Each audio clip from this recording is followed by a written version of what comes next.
Paz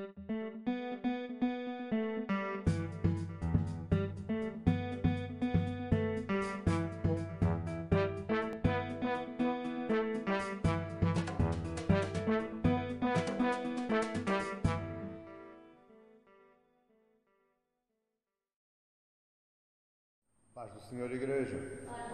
Glória a Deus. Glória a Deus. Louvado seja o nome de Jesus. Amém? Abra comigo a sua Bíblia no Salmo 127. Eu hoje quero expor este salmo. Eu sei que você vai me dizer assim, pastor, mas eu já ouvi umas 2 ou 3 vezes. Glória a Deus. Você vai ouvir uma 4ª ou uma 5ª vez. Porque Deus nos dá sempre algo novo. Amém? E deixe-me que eu, antes de começar a ler, que eu lhe conte uma história. Uma história que não é história, eu penso que esta que eu lhe vou contar é verdade. E passou-se lá nos Estados Unidos, um jornal qualquer, não interessa, eles fizeram um estudo acerca da continuidade da idade dos pastores na igreja. E esse estudo chegou à conclusão que o pastor, que não valia a pena o pastor estar 10, 15, 20 anos na mesma igreja pregando as mesmas coisas. E então houve um jornalista que foi entrevistar um pastor que lá estava, numa igreja grande, e veio-lhe anunciar, olha, nós fizemos um estudo e o estudo deu isto, você não acha que não vale a pena? Ele estava a dizer que não valia a pena um pastor estar muito tempo na mesma igreja pregando as mesmas coisas, porque o povo se fartava, já estava farto de ouvir. E esse pastor virou-se para o jornalista e disse, eu acho que não vale a pena realmente, mas deixe-me dizer uma coisa, eu estou casado com a minha mulher há 30 anos e não me lembro da primeira refeição que ela me fez. O que eu me lembro é que durante 30 anos ela me tem alimentado e eu tenho sido forte derivado ao alimento que ela fez.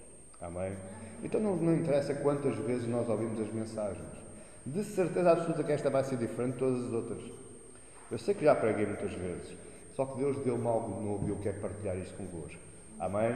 Salmo 127, e o tema da mensagem começa logo por ser diferente dos outros. O tema da mensagem de hoje é temor de Deus e felicidade no lar. Você pode dizer comigo? Temor de Deus e felicidade no lar. Salmo 127. Se o Senhor não edificar a casa, em vão trabalham os que edificam. Se o Senhor não guardar a cidade, em vão vigia a sentinela. Inútil vos será levantar de madrugada, repousar tarde, comer o pão de dores, pois assim dá ele aos seus amados o sono. Eis que os filhos são herança do Senhor, e o fruto do ventre o seu galardão. Como flechas na mão do valente, assim são os filhos da mocidade. Bem-aventurado o homem que enche deles a sua aljava. Não serão confundidos quando falarem com os seus inimigos à porta. Querido Deus e Pai, graças te dou, meu Deus, pelo privilégio, pela oportunidade de mais uma vez estamos com a Tua Palavra aberta nas nossas mãos. E esta noite, Senhor, eu te venho pedir para falares ao nosso coração. Para falares ao nosso coração não aquelas coisas que nós possivelmente desejaríamos ouvir, mas fala aquelas coisas que nos fazem sentir que entramos num conflito. Verdadeiramente entraremos no conflito da verdade da Tua Palavra. Porque essa será que nos liberta, será que nos instrui, será que nos capacita, nos fortalece, nos renova. E é com essa palavra, Senhor, que queremos começar esta nova semana, que é isso adivinha. Fala connosco, Deus. Utiliza-me, Senhor, para ser o Teu mensageiro, transportador da Tua Palavra. E que tudo aquilo que se passar aqui esta noite seja para a Tua honra e para a Tua glória, debaixo da condução do Senhor Santo Espírito. Em o nome de Jesus. Amém. Glória a Deus. Este é mais um salmo chamado os Salmos de Romagem. E estes salmos em especial, todos os salmos, mas estes 15 salmos em especial, eles são uma linguagem especial do povo de Deus ao próprio Deus. Você está a entender o que estou dizendo? Estes 15 salmos é como se nós falássemos uma outra língua que não é a nossa e falássemos diretamente com Deus, face às dificuldades e também face às alegrias. Amém? Estes salmos trabalham com os nossos sentimentos, estes salmos trabalham com o nosso caráter, estes salmos trabalham com a nossa maneira de estar na vida, com a nossa maneira de ver as coisas. Estes salmos trabalham até com a nossa maneira de louvar a Deus. Este é um salmo de Davi. Este é um salmo de Salomão. Os salmos de romagem nos falam da expressão para o exterior do que se passa no interior. Deu para perceber isto? Eu, quando falo dos salmos de romagem, eu estou falando de dentro para fora. A pessoa que me ouve, ela sabe aquilo que estou sentindo através destes salmos. Este salmo de Salomão foi adaptado aos cânticos de peregrinação e transportado aos dias de hoje. A gente sabe que o cativeiro da Babilónia foi cerca de 300 e poucos anos depois do rei Salomão, só que eles lembraram-se do que é que Salomão escreveu e adaptaram, eles puxaram para eles, porque este salmo é forte, é bastante forte. O nome de Salomão no hebraico original quer dizer Jededias, ou o amado. Deus hoje nos está chamando a todos Jededias, os amados. Veja aí no final do verso 2. Pois assim dá Ele aos seus amados o sono. Você tem que ouvir uma coisa que eu lhe vou dizer hoje. Se você não se sente amado por Deus, acho que você está no lugar errado. Acho que você está a perder tempo. Você é um amado de Deus. As mensagens que você tem ouvido, você sabe que Deus o escolheu e elegeu, predestinou antes da fundação dos tempos, antes da fundação do mundo. Então, se você hoje aqui está, não foi porque você quis vir, foi porque Deus o chamou. Então você é um amado de Deus. Você hoje é um Jededias. Você é chamado exatamente igual ao que Deus chamava a Salomão, amado. Existe uma possibilidade forte deste salmo ter sido composto quando Salomão estava construindo um templo. Você sabe a história? Possivelmente, no meu entendimento, Salomão escreve este salmo porque ele lembrou-se da história do pai.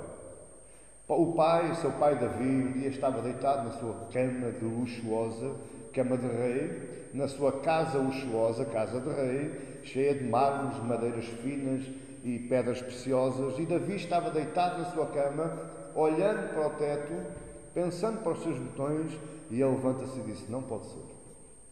Não pode ser. Eu, um simples mortal, um servo do Deus Altíssimo, estou deitado numa boa cama e debaixo de um bom teto, e o meu Deus está lá fora, dentro de uma tenda. Não pode ser. Eu vou construir um templo digno para ele. E assim foi. Davi arquitetou um projeto e leva a Deus, e Deus diz: eu gosto, eu adoro esse projeto. Estás aprovado, Davi. Tu és um arquiteto 10,5. Mas não és tu que vais construir. Eu imagino Davi: o que, Senhor? Então, mas... Não, Davi. Não és tu que vais construir. Porque tu tens as mãos cheias de sangue, tu és um homem de guerra. E quem vai construir a minha casa, debaixo desse projeto, vai ser um homem santo e vai ser fruto da tua descendência. E assim foi. Davi juntou a maior parte dos materiais para construir o templo. Davi morre. Salomão sobe ao trono e junta mais materiais. Se você quiser ler a história, tem a sua Bíblia, e começa a construção do templo. Possivelmente Salomão lembrou-se desta história e disse: se não for Deus a construir a casa, não era eu que iria construir. Porque se Deus não deixou o meu pai Davi, que era um homem com o coração segundo o seu próprio coração, não era eu que iria construir. Se não fosse Deus, eu não iria construir este templo. Você está a entender?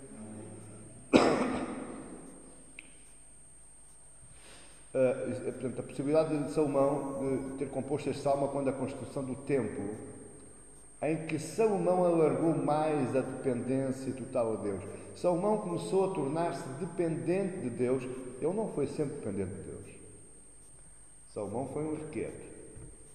Ele fez muitas asneirinhas. Mas em certa parte da sua vida, Salomão entregou-se na sua totalidade, toda a sua vida. É preciso que nós entendemos que uma das primeiras orações que ele fez a Deus foi: Deus, dá-me sabedoria. Dá-me sabedoria para julgar este povo. Será que Salomão não tinha sabedoria? Claro que sim. Ele era o filho do rei Davi. Ele era dos mais pequenininhos, e geralmente os mais pequenininhos eram tudo. Ele estudou com os melhores professores. Sabedoria a Salomão não lhe faltava. E diz a Bíblia que beleza também não. Salomão tinha tudo. Um bom reino, um bom povo, bons estudos, uma boa aparência.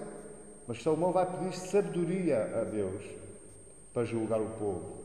E Deus diz: porque não pediste coisas para ti, eu vou-te dar isso e muito mais. E a gente sabe que Salomão foi o homem mais rico da história da humanidade. Mais tarde este salmo foi resgatado no final do cativeiro babilónico, quando o povo já regressava à casa.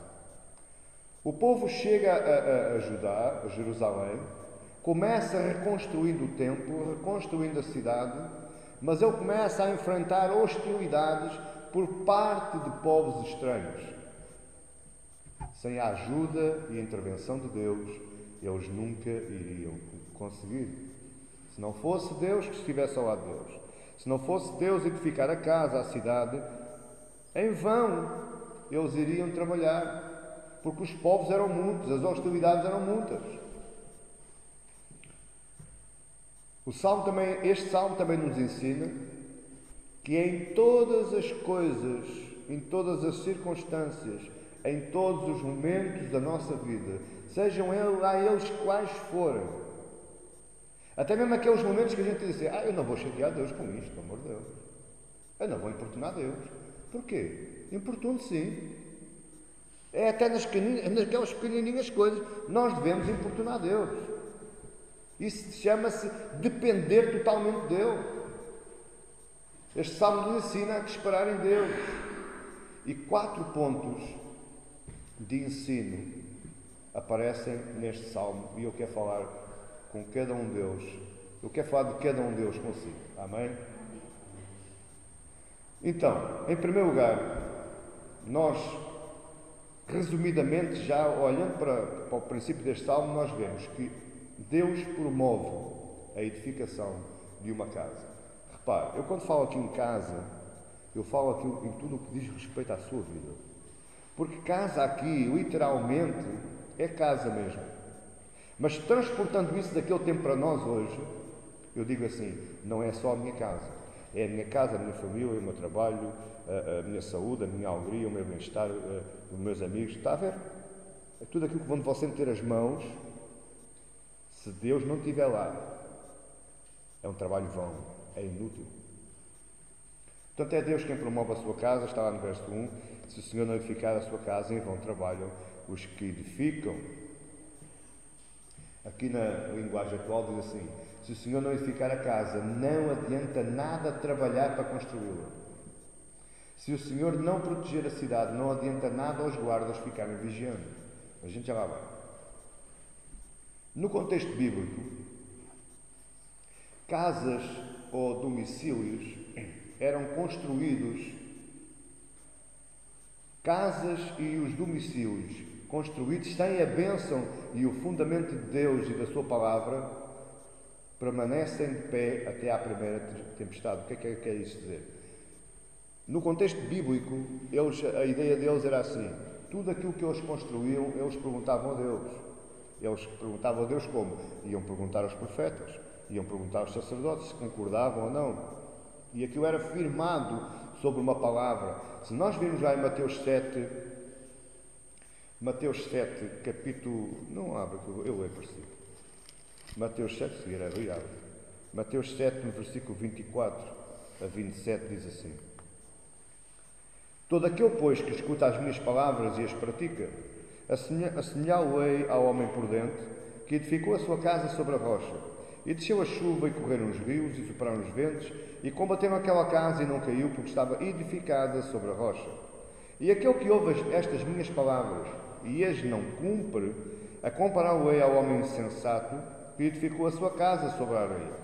E desceu a casa, e correram os rios, e sopraram os ventos, e combateram aquela casa, e caiu, e foi grande a sua queda. Isto é fácil da gente compreender isto.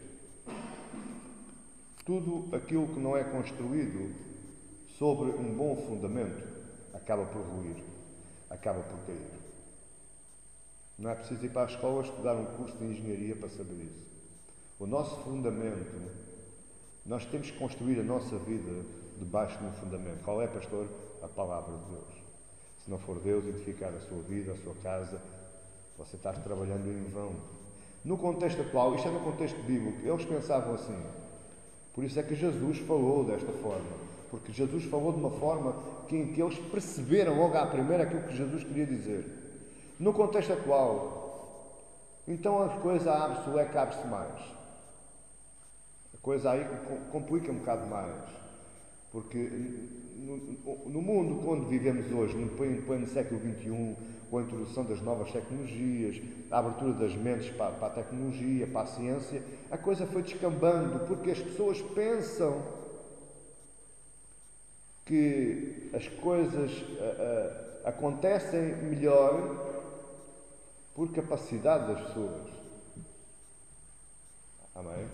Eu estudei para isso, por isso tudo aquilo que eu crio é fruto de mim. Não é nada. Muitos querem fazer coisas, construir lares, formalizar projetos ou ideias, sem que para isso tenham consultado a Deus. E muitas vezes, sabe o que é que isso acontece? O que é que vai acontecer a isso? Falência. Falência. Eu aprendi na minha vida que é melhor perguntar a Deus. É melhor, dói menos. Muitas vezes dói menos um não de Deus do que bater com o nariz no chão. Sabe? É mais fácil aguentar. Se Deus diz que não, paciência, é não. Se Deus diz, vai em frente que eu estou contigo, até eu vou. Exatamente igual a Davi. Davi perguntava em tu, Deus? Não, olha, vou ficar descansado em casa. Não há guerra para ninguém hoje. Se Deus dissesse que sim, vai. Bora pessoal, vamos embora que Deus é connosco. Amém? É assim que funcionam as coisas. Não vá para o Evangelho da Prosperidade que diz que, independentemente de tudo e de todos, você caminha sobre o problema. Você é mais que vencedor, você é um campeão. Você está para as curvas e para as retas também. O pior é quando você bate com o nariz na parede. O pior é quando você bate com o nariz na parede e fica frustrado. E depois pergunta assim, que Deus é este? Não é que Deus é este, é que homens são esses que ensinam dessa forma. Tudo o que você quiser construir, planear, executar, invista tempo a perguntar a Deus primeiro. Se Deus disser que não, fique sossegado. Fique sossegado. Se não for com a ajuda de Deus, tudo será em vão. Salomão, no seu livro de Eclesiastes, é um livro aborrecido, mas ele nos ensina algumas coisas. Porque sabe que Salomão bateu com a cabeça na parede muitas vezes. Por isso é que ele escreve o livro de Eclesiastes e o livro dos Provérbios para nos ensinar.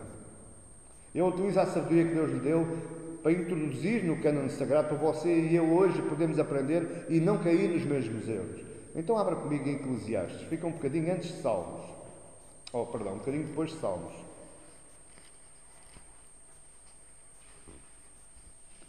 Eclesiastes capítulo 2. É umas páginas lá à frente.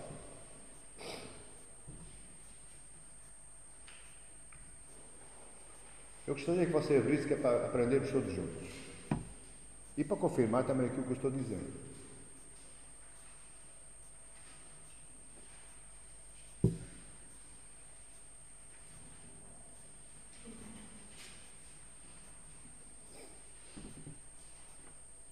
Eclesiastes capítulo 2, do verso 22 ao 25. Eclesiastes, mas logo a seguir a Salmos, a seguir Provérbios, Salmos. Perdão, Salmos, Provérbios e Eclesiastes.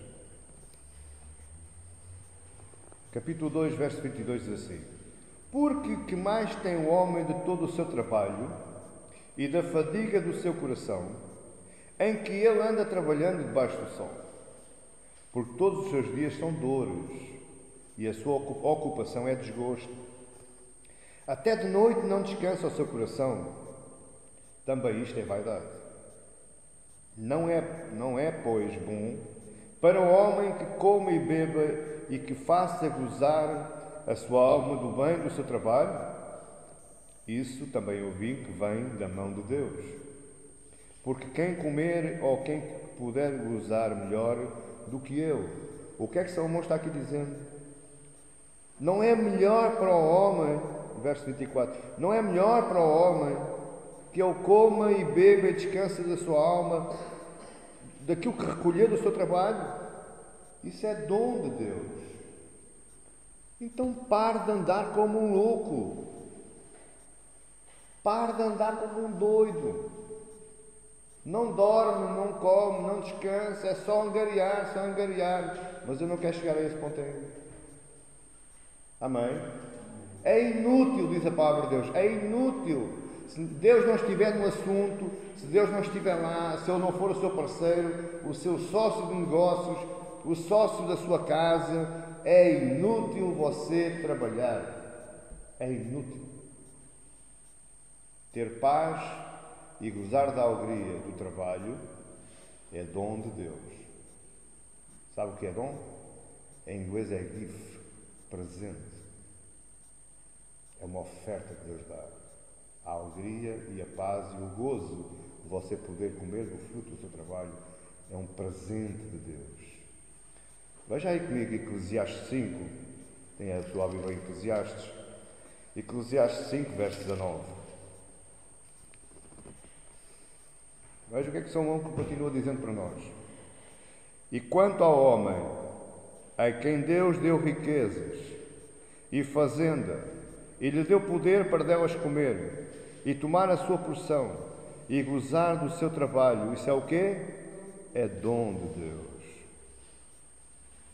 É Deus que dá riquezas, é Deus que dá a fazenda, é Deus que dá o poder para delas comer, é Deus que dá o gozo do seu trabalho, é Deus que dá isso tudo.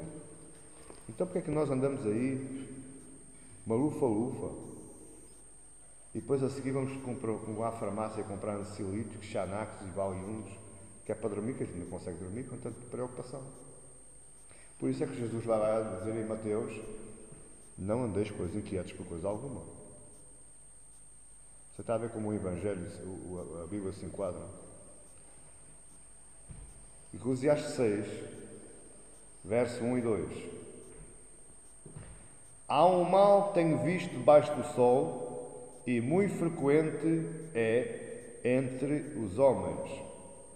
Um homem a quem Deus deu riquezas, fazenda e honra, e nada lhe falta de tudo quanto a sua alma deseja. Mas Deus não lhe dá poder para daí comer. Antes o trabalho lhe come. Também isto é vaidade e má enfermidade. O que é que eu acabei de dizer do Xanax? Está aqui Salomão a dizer, na altura não havia Xanax. Deus dá o trabalho. Deus dá o gozo de nós comermos da porção do nosso trabalho. O que é que nós fazemos? Queremos mais. Deus dá 10 e nós queremos 100. O que é que isso vai acontecer? Além de ser vaidade, vaidade quer dizer uma coisa fútil, sem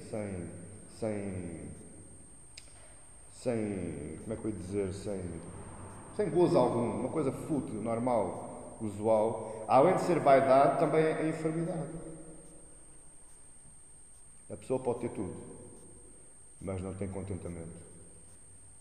Eu conheço tantos. Eu conheço tantos.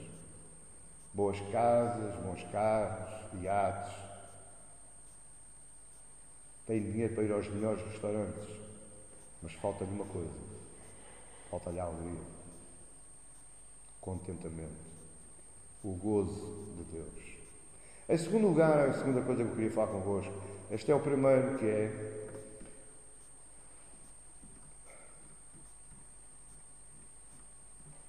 o primeiro ponto foi quem promove a edificação de uma casa é Deus. Segundo ponto, ele também nos promove a proteção. Veja aí o final do verso 1. Vamos lá para Salmos outra vez.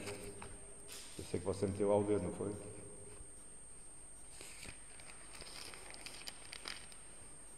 O final do verso 1 diz assim: se o Senhor não guardar a cidade, em vão vigia a sentinela. Amém? Se o Senhor não guardar a cidade, em vão vigia a sentinela. Olhe para mim e vamos aqui entender uma coisa. Por que é que Salomão escreveu isto?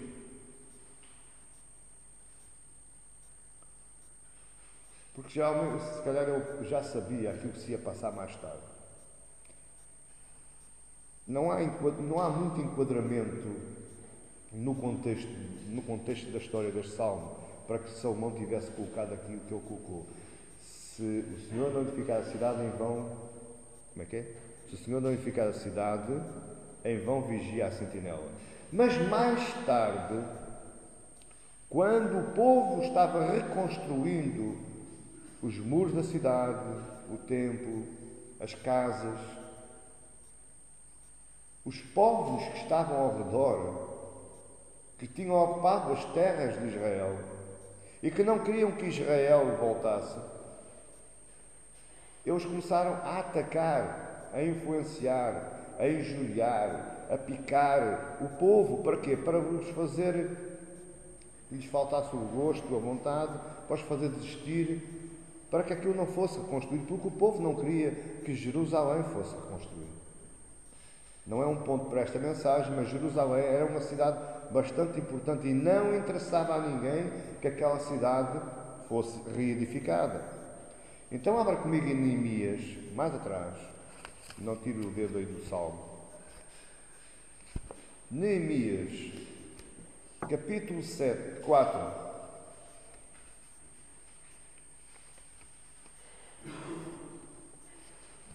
Pastor, tanto versículo, é para nós aprendermos. Neemias, capítulo 4, e vamos ler os versos 7 e 8. E você vai perceber porque é que se o Senhor não guardar a cidade, é vão o nosso trabalho.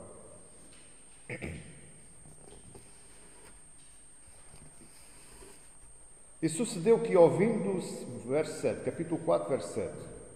Neemias, capítulo 4, verso 7. E sucedeu que, ouvindo Sambalate e Tobias, e os arábios, e os amonitas, e os asdoditas, que tanto ia crescendo a reparação dos muros de Jerusalém, e que já as rupturas se começavam a tapar, iraram-se de sobremodo. E ligaram-se entre si todos para virem guerrear contra Jerusalém e para os desviarem do seu intento. Verso 9, vamos ver esse verso. Verso 9. Porém, nós orámos ao nosso Deus e pusemos uma guarda contra eles de dia e de noite por causa deles. Mas se você for lá atrás, Neemias diz ao povo: povo, não temam, porque o Senhor Deus de Israel é conosco. Amém? Os amonitas e todo aquele povo que nós vimos lá, não fez Neemias, ainda lá vou voltar. Mas os amonitas e aquele povo, Sambalate e Tobias e todos aqueles povos que estavam ao redor de Jerusalém, quando eles começaram a ver que realmente o povo estava fazendo a obra, reedificando os muros, fechando a cidade, eles pensaram guerrear. Só que eles não sabiam quem é que era o Deus de Israel. A tal ponto que Neemias teve uma ideia, ou foi obrigado, a Bíblia não me diz. Veja aí no verso 16 do capítulo 4. E sucedeu que, desde aquele dia, metade dos meus moços trabalhava na obra, e a outra metade deles tinha lanças e os escudos, os arcos e as couraças, e os chefes estavam por detrás de toda a casa de Judá. Olhe bem o verso 17. E os que edificavam o muro, e os que traziam as cargas, e os que carregavam, cada um com uma mão fazia a obra, e na outra tinha o quê? Armas.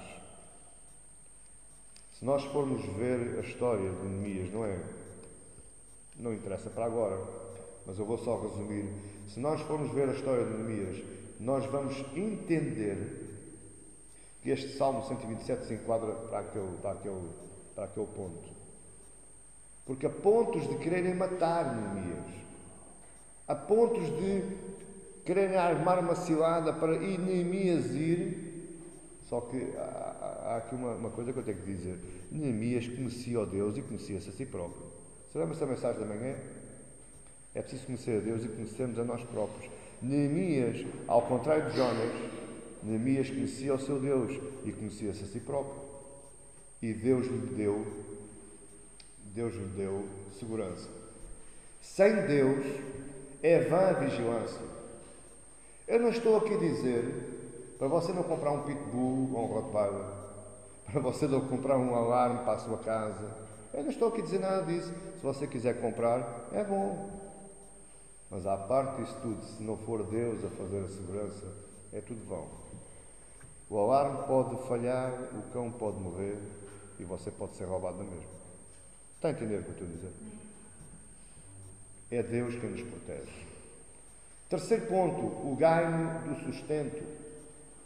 E aqui a coisa complica. Verso 2.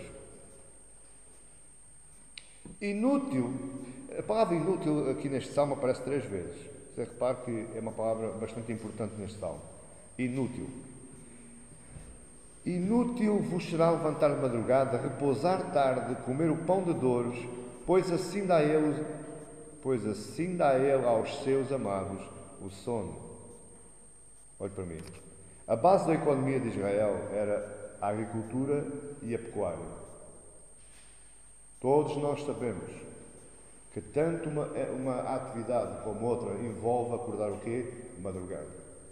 Os animais são precisos tratar de madrugada, colocado na pastagem de madrugada, não é? Pelo sol aberto. E a agricultura também igual. É de madrugada, é pela manhãzinha que se começa trabalhando na agricultura. Nós entendemos uma coisa. Ninguém que acorda cedo gosta de deitar tarde. Sim ou não? Se eu acordo muito cedo, eu não me gosto de deitar muito tarde. E ninguém que acorda tarde gosta de deitar cedo. Ora, se eu me deito tarde, eu durmo à farta, eu não me vou deitar cedo, eu vou deitar bem tarde. Sim ou não? Mas no contexto bíblico, este homem fazia as duas coisas. Ele levantava-se cedo e acordava tarde. No contexto do texto, compreendemos que Salomão fala de alguém que ele vai ao extremo. Acorda cedo e deita tarde. Deixe-me aqui fazer 2 subpontos. Não adianta trabalhar que nem um louco. O resultado é igual. Há muitos que perdem os seus lares, a sua família, por causa do trabalho em excesso. É antibíblico. Em toda a Bíblia. É antibíblico. Eu não tenho problema nenhum estar a falar isto aqui, este microfone, e gravar para ir para aquela câmara. É antibíblico o trabalho em excesso. Por isso é que Deus instituiu o sábado. Ou o sábado, ou uma segunda-feira, ou uma terça, desde que haja um dia de descanso. Entende? Desde que você guarde esse dia para si e para Deus. É antibíblico trabalhar em excesso. Porquê? Porque se o trabalho é o Senhor e o Deus da minha vida, então tudo é inútil. Sabe o que quer dizer inútil? É uma coisa que não presta para nada. Não tem função nenhuma. No fim de espremido não sai sumo. Entende? Então se você é um desses que anda de sol a sol, porque o trabalho é a minha vida, porque eu sinto-me bem a trabalhar, porque se eu não trabalhar eu adoeço. Eu digo-te uma coisa, quando chegar ao finalzinho, você vai olhar para trás e você vai ver que desperdiçou toda uma vida, toda uma alegria, todo um gozo. E você desperdiçou a sua família. E você não deu atenção à sua família. E não deu atenção aos seus amigos. E não deu atenção à sua igreja. E não deu atenção ao seu Deus. Porque quem trabalha em excesso, Deus fica em segundo plano. Se me lembrar, quando eu tiver de folga, eu vou à igreja. Amém, igreja? Eu estou a falar para vocês, para nós. Amém? E também estou a pregar para mim. Eu não quero fazer aqui apologia, não venham para aí os malandros de serviço, de plantão. No Brasil eram os vagabundos, aqueles que não querem fazer nada. Eu não estou a fazer apologia de você não trabalhar. Bom, então se Deus dá o sustento, eu vou ficar... Não. Trabalho. Deus diz para trabalhar. Mas se o trabalho é o Senhor, a sem fazer apologia a quem quer trabalhar, sem Deus tudo é vão. Amém?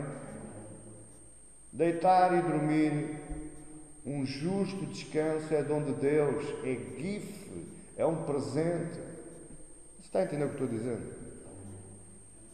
Eu sei que há muito vagabundo aí que, à luz deste versículo, que passam aí dias e dias à boa vida limitada. É a firma nova para eles, onde eles se vão empregar. Mas Deus não diz nada disso. Deus não diz nada disso. No finalzinho das aplicações eu vou dar mais uma chega a este ponto. Eu queria chegar ao quarto ponto, que é a alegria da família. Vejam o que este salmo engloba. Este salmo engloba, olha para mim, presta atenção, a construção de uma vida. Este salmo engloba a segurança da nossa vida. Este salmo engloba o sustento da nossa vida. E agora, para aconchegar, ainda nos vai dar alegria. Amém, igreja? Naquela época, lá, naquele tempo, ter muitos filhos era um fator de muita relevância, era muito importante ter muitos filhos. Por várias razões. A primeira razão é como a atividade deles era na pecuária e na agricultura, quanto mais braços de trabalho houvesse em casa, menos gastavam empregados. Servia para ajudar o pai no serviço exterior da casa. Se fosse filhas, é bom, o número era bom, mas as filhas não era tão bom para as famílias como os filhos. E por várias razões já lá vou. A primeira razão era, muitos filhos significava muita ajuda dentro de casa. A segunda razão é que a promessa estava sobre Israel, que dizia que da descendência de Israel seria o Salvador, o Messias. Então toda a gente queria fazer muitos filhos, para quê? Poderia ser calhasse a sorte lá em casa. Amém? É assim que eles pensavam. Não se esteja a rir que é verdade. Era assim que eles pensavam. Mulher, vamos fazer porque possivelmente será calha a nós essa promessa. E nós seremos pai e mãe do Messias, do Salvador, do remidor de Israel. E a terceira razão era a segurança da própria família.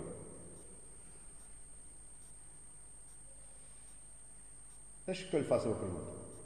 Será que era só naquela época que os filhos eram importantes para uma casa? Será que hoje não é? Será que uma casa com muitos filhos não é uma casa com muita alegria? Às vezes não. Mas vamos para o sim. Às vezes só misericórdia. Às vezes tenho dito, quando era pequenino, eu tinha tanta vontade de comer, agora como é grande, porque é que eu não o comi? Mas bom, mas será que hoje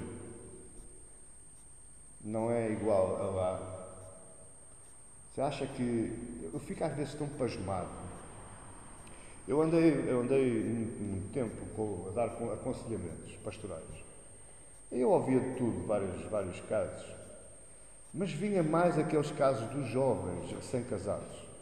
E vinham-me perguntar assim, e logo a mim: pastor, o que é que você acha? A gente somos tão novos, eu acho que a gente vamos trabalhar, acabar os nossos estudos, depois de trabalhar, angariar, e depois quando tiver tudo preparadinho a gente manda vir filhos. E eu dizia assim: olha, quando tiver isso tudo preparadinho, você não abre a perna nem para mudar a fralda ao seu filho. Velhos a terem filhos. Eu não estou. Os velhos que querem ter filhos tenham. Graças a Deus, glória a Deus. Agora, filhos é da mocidade. Amém. Os filhos da mocidade, diz a Bíblia, na minha Bíblia não está, mas há outras traduções que diz, os filhos da mocidade são herança do Senhor. Os filhos da... Está aqui, olha, está aqui, eu sabia que tinha lido. No verso 4, na linguagem atual, diz assim,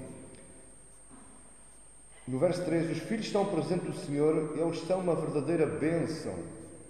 Os filhos que o homem tem na sua mocidade são como flechas nas mãos do soldado. Hoje também é importante uma família construída na base dos filhos. Nós temos a mania de dizer assim: quem dá os filhos a Deus sou eu. Quem disse isso? Os filhos são herança de Deus. É Deus quem os dá. E agora vou ser drástico. Ninguém gosta que eu diga isto. E você não é dono deles. Você é somente o tutor, o instrutor, o coordenador, o alimentador, porque o filho não é seu, é de Deus. Ele só lhe dá a sua guarda. Algumas mães não suportam ouvir isto, porque elas são tão possessivas dos filhos. Quando eu digo isto, elas olham para mim: ai pastor, se você tivesse calado. Ela está a olhar para mim, está. É ela mesmo. Glória a Deus. Glória a Deus. No contexto bíblico, também era um fator de muita importância por causa da segurança e do sustento dos pais. Porque, repare, naquela época não havia pensão de alimentos, não havia segurança social, não havia fundo de desemprego, não havia reforma. Então quem é que se juntava aos velhos? Eram os novos. Amém? Então quanto mais fossem a sustentar, melhor vida tinham os velhos. Estão a entender? E não só. Quando um homem era chamado à porta da cidade, o que é que isto quer dizer, chamado à porta da cidade? Naquela época também, quando havia um litígio, uma confusão qualquer, a porta da cidade era chamada o tribunal. Era na porta da cidade que se resolvia todos os litígios. Agora repare, um velhote chega lá mais a sua velha para resolver o litígio sozinho. Diz aí o verso 5: Feliz o homem que tem muitas dessas flechas. Muitas dessas flechas, as flechas são os filhos. Ele não será derrotado quando enfrentar os seus inimigos no tribunal. O tribunal é à porta da cidade. Ora, se os velhotes chegassem lá, só o velho e a velha, de braço dado, facilmente eram derrotados, porque eles iam sozinhos. Agora imagine um velhote. Chega lá com 10 calmeirões deste tamanho ao seu lado. A conversa é outra, porque ele ia com o seu cordão de segurança pessoal. Não havia ali muita voz a levantar. Você está a entender? Até nisso, Deus é gracioso connosco. A nossa própria segurança. Filhos são comparados a flechas. Quem dá esses filhos? Deus. Este é o Salmo. E para mim este é um... Todos são importantes. Estou a ler o 127, vou ver o 124, já eu digo que é muito importante. Todos eles são muito importantes. Porque todos estes salmos trabalham com a nossa vida real. Amém? Isto não é como muita gente diz, ficção científica. É uma lenda. É uma ilusão, é mentira. Isto trabalha com a nossa vida. Se você puxar isso para a sua vida, você vai ver que este salmo, escrito lá pelo rei Salomão, ele vai se enquadrar na sua vida completamente. E você está a entendê-lo, sim ou não? Você está a encaixá-lo na sua vida, sim ou não? Glória a Deus por isso. O que é que eu posso aprender mais deste salmo? Em primeiro lugar, posso aprender que Deus é soberano e Deus provê toda a minha vida. Toda a minha vida. A partir da altura que você lhe dá a soberania da sua vida, Ele provê o seu sustento, a sua alegria, a sua segurança, a sua saúde, o seu suporte. Amém? Mas primeiro você tem que lhe dar a soberania. Em segundo lugar, nós aprendemos aqui a inutilidade do nosso esforço sem a ajuda de Deus. Não vale a pena, é inútil. É inútil. Você pode gozar por um tempo. Por um tempo. Mas há um dia que isso vai acabar. A Bíblia diz que as coisas que Deus nos dá são eternas. Sabe o que quer dizer eterno? Quando você não souber dizer o que é eterno, a gente conversa. Eterno não acaba. Amém? Eu não estou a dizer que vai ser sempre igual. Agora, elas podem ir aos altos e baixos, mas elas não acabam porque Deus está lá. É Deus que dá. E tudo aquilo que Deus dá é bom. E se por acaso as coisas não estão tão boas, possivelmente Deus está a dizer assim: filho, aprende. Aprende alguma coisinha com isso. É Deus quem cuida do seu povo. É Deus quem provê a segurança do seu povo. Ele é a nossa total dependência. E quando nós dependemos totalmente dele, diz assim: buscai em primeiro lugar o reino de Deus e a sua justiça, e todas as outras coisas vos serão acrescentadas. É nisto é que eu ganho o Evangelho da prosperidade. Porque eu busco o meu Deus e as coisas me são acrescentadas. Mas eu tenho que buscar o meu Deus. Não é o avental, não é o casaco por cima da cabeça, não é o... Olha, eu vi agora há pouco, foi hoje, vi um vídeo, eu até passei lá para baixo, só para nem me dar asa de comentar. Às vezes podia-me dar meter ira, ou desgosto, ou riso, mas nem meti nada, eu passei. Um pastor que estava com uma garrafa na boca, metia água na boca e espargia com a boca para cima do povo. E o povo caía todo. É uma unção aquela. Bom, sigamos. Dependência total de Deus, não é das coisas, não é dos rituais, não é da mitologia, não é daquilo que os pastores malucos fazem, é dependência total de Deus. Como é que eu dependo de Deus, pastor? Estuda a palavra, veja o Salmo 127. Buscar em primeiro lugar o reino de Deus e a sua justiça, e todas as outras coisas vos serão acrescentadas. Todas as coisas boas da vida são boas. E é lícito. O cristão pode ter? Pode. É mau o cristão ter? Não. Mas como é que foram adquiridos? Aí é que está o cerne da questão. Foram adquiridas debaixo da dependência de Deus ou foram adquiridas na loucura?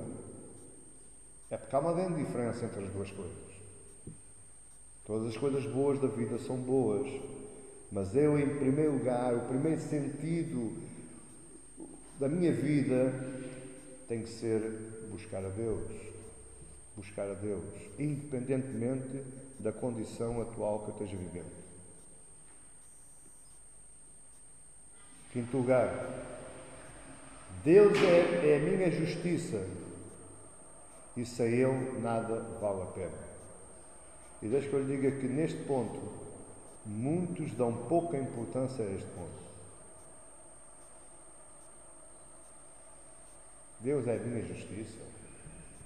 Não, pastor, você está enganado. Eu andei 6 anos na universidade. Eu tirei o curso, bacharelado, doutoramento, pós-doutoramento. Eu sou um homem inteligente. Eu consigo pensar com a minha cabeça. Está a entender o que eu estou dizendo? 6º ponto.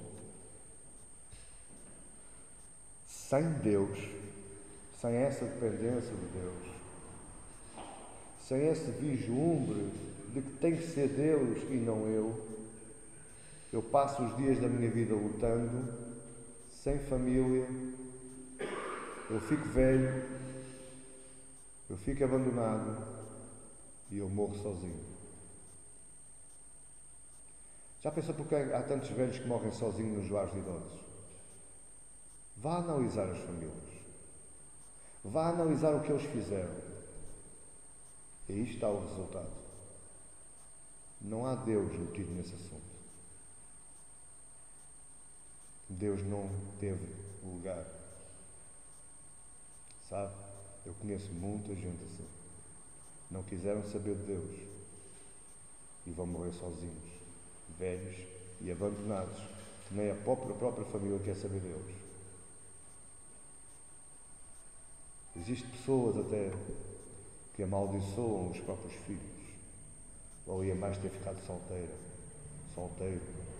Ou ia mais não nascesse. Sabe o que vai ser o lucro dessas vidas? Velhos, abandonados, morrendo sozinhos. Sem Deus, sem alegria, sem ninguém. Uma vida vã, uma vida sem sentido.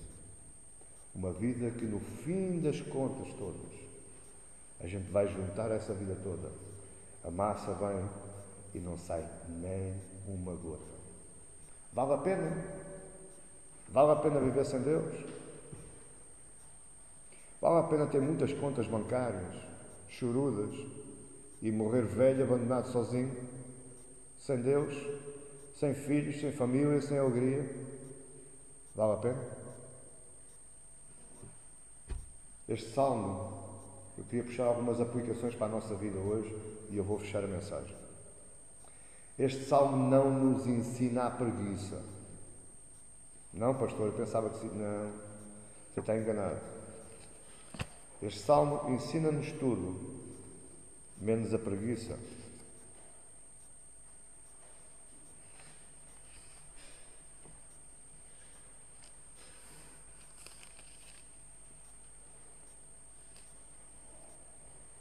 Porque quando ainda estávamos convosco, vos mandamos isto, que se alguém não quiser trabalhar, também não coma. Não pense que é o pastor João que diz, é Paulo que diz em 2 Tessalonicenses, capítulo 3, verso 10. Não queres trabalhar, não comes. Vagabundos não há no reino de Deus. Preguiçosos também não. Amém? Portanto, este salmo não nos ensina a preguiça. O que nos ensina é que nós vamos trabalhar e que Deus nos ajuda. Segundo lugar, para quem vive somente para entesourar dinheiro, contas bancárias, segurança para a velhice, qual vai ser o seu proveito no final? Você esqueceu de Deus. Você não quis saber de Deus, não quis saber de igreja, não quis saber de pessoas, não quis amar pessoas. O único objetivo na sua vida foi tirar um curso. E nem quer casar, que é para não me atrapalhar. Filhos, então nem pensar nisso. Eu tenho as minhas noites para fazer os meus relatórios, que é para chegar amanhã de manhã ao escritório. Não quer que há crianças a chorar e ter que mudar fraldas e ir para o hospital com febre. Nem penso nisso. O meu objetivo, o meu alvo é entesourar. No finalzinho da sua vida, pense bem, qual vai ser o seu proveito? Velho, abandonado, e morre sozinho, sem ninguém para o acarinhar no último minuto da sua vida. Tem dinheiro, mas não tem alegria, não tem amor, não tem acompanhamento fraternal. Terceiro lugar, o que é que eu posso aplicar isto para a minha vida, este salmo para a minha vida? Ele também nos ensina sobre a salvação e o descanso da nossa alma. Porque em vão nós trabalhamos para obter o perdão dos nossos pecados. Já pensou nisso? Mesmo até, já não estou falando no trabalho laboral, no sustento da casa. Eu estou falando em você que está aí sentado hoje. Muitas vezes você trabalha, você estuda, você aplica-se, você isto, você entra em atividades para tentar salvar, para que a sua alma fique em descanso acerca do problema da salvação. Deixe que eu lhe diga uma coisa, se não for pela graça de Deus, tudo será inútil. Nada de proveitoso provém, nada de proveitoso sai que contribua para a sua salvação. Nada. Eu estou a dizer que é mau estudar? Nem pensar nisso. Eu estou a dizer que é mau vir à igreja? Muito menos. Eu estou a dizer que é mau orar? Nem por isso. O que eu estou a dizer é que nada vem do seu trabalho. É inútil aquilo que você está fazendo se não for a graça de Deus. Quem providencia a nossa salvação é Deus em Cristo Jesus, naquela cruz. Amém?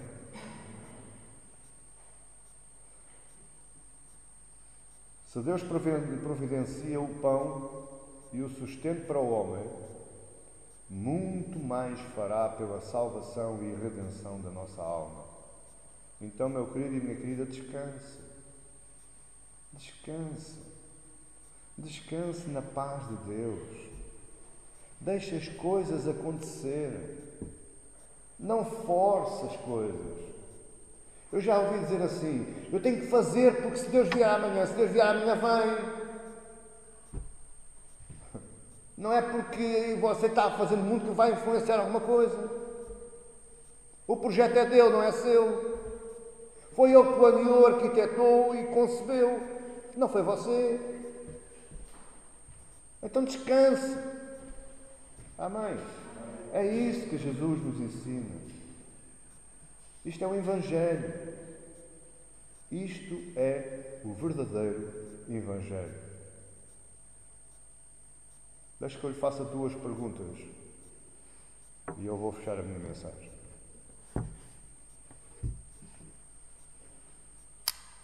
Qual é o seu relacionamento com Deus?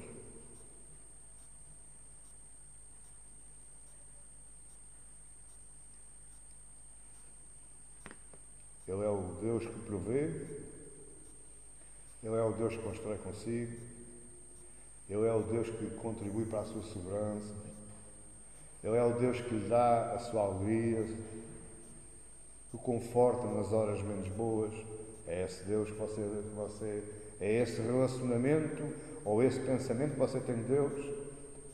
Se for assim, glória a Deus. Se não for assim, mude, meu irmão. Mude, minha irmã. É Deus que está em primeiro lugar na sua vida? Em 30 anos de crente eu já ouvi tanta coisa. E de crentes tão fervorosos. Eu já nem estou a falar dos descrentes. Eu falo dos crentes. Eu amo a minha mulher mais que tudo. Eu dava a minha vida por ela. O meu filho, a minha filha. Oh, não, pastor. Eu não troco nada nem ninguém neste mundo pelo meu filho ou a minha filha. Mas eu nunca ouvi ninguém dizer assim, o meu Deus, pastor, podem vir o gato má pintado, podem meter a espada ao pescoço, mas eu não o renego. Será por acaso que Pedro também disse isso e depois negou Jesus Cristo 3 vezes? Deve ser pegadiço. Mas onde é que está Deus? Qual é o lugar? Qual é o patamar que Deus ocupa na nossa vida. Salomão tinha apoio na consciência que era o patamar que Deus ocupava na sua vida. O povo cantava estes cânticos na sua peregrinação para Jerusalém. Eles sabiam muito bem qual era a posição de Deus na sua vida. E você? É Deus quem nos dá a vida. Não enquanto nós trabalhamos, mas enquanto nós dormimos. É Deus que nos dá a vida a seus amados enquanto dormem. Mesmo quando estão dormindo. Então, meu amado, se você anda aí na lufa-lufa, a minha oração é que você pare, reconsidere, faça uma retrospectiva da sua vida. Pergunta ao seu coração: valeu a pena? Valeu a pena tanto esforço? Valeu a pena tantas coisas boas que eu coloquei de parte na minha vida? Não vivi para ir buscar outras? Valeu a pena? Essas perguntas você tem que fazer ao seu coração hoje. Porque Deus continua pronto para fazer parceria consigo. Deus continua pronto para dizer: filho, agora vai dormir, porque eu vou fazer o resto. Amém, igreja? Ficar de pé em nome de Jesus.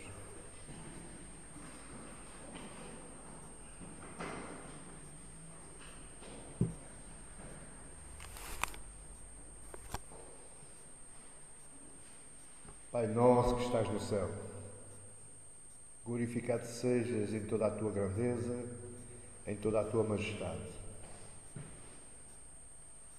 Eu te agradeço, Senhor, por esta palavra. Eu te agradeço, Senhor, por este fortalecimento das nossas almas, este alimento extra que nós recebemos na noite deste dia. Com certeza, Senhor, amanhã, quando nos levantarmos de manhã, para enfrentarmos novamente mais uma semana, novas situações, novas perspectivas e muitas vezes até novos acontecimentos, nós teremos uma outra segurança. Nós teremos uma outra perspectiva da nossa vida. Porque nós até queremos entregar hoje, Senhor, nas tuas mãos. Para que sejas tu, Senhor, o construtor, o arquiteto, o engenheiro da nossa vida. Para que sejas tu, Senhor, o fundamento da nossa vida. Sabendo que se assim for, tu nos concederás o sustento, a segurança e a alegria.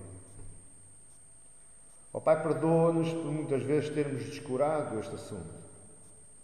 Muitas vezes nas nossas próprias forças, no nosso próprio entendimento, nós quisemos fazer as coisas à nossa maneira. Umas vezes demos-nos bem, mas muitas vezes nos demos mal. Porque tu não estavas lá, Senhor. Porque se tu lá estiveras, as coisas não teriam corrido dessa forma. Por isso te pedimos perdão, Senhor.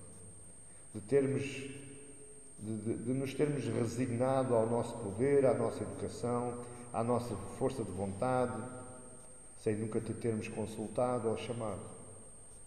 Entra na nossa vida, Deus. Entra na nossa vida, faz parceria connosco. Obrigado, Senhor. Eu te agradeço por este pão que nos deste, por este alimento, por este suprimento, esta vitamina que deste às nossas almas. Te agradeço em nome do teu Filho amado, para a tua honra e para a tua glória. Amém. Glória a Deus.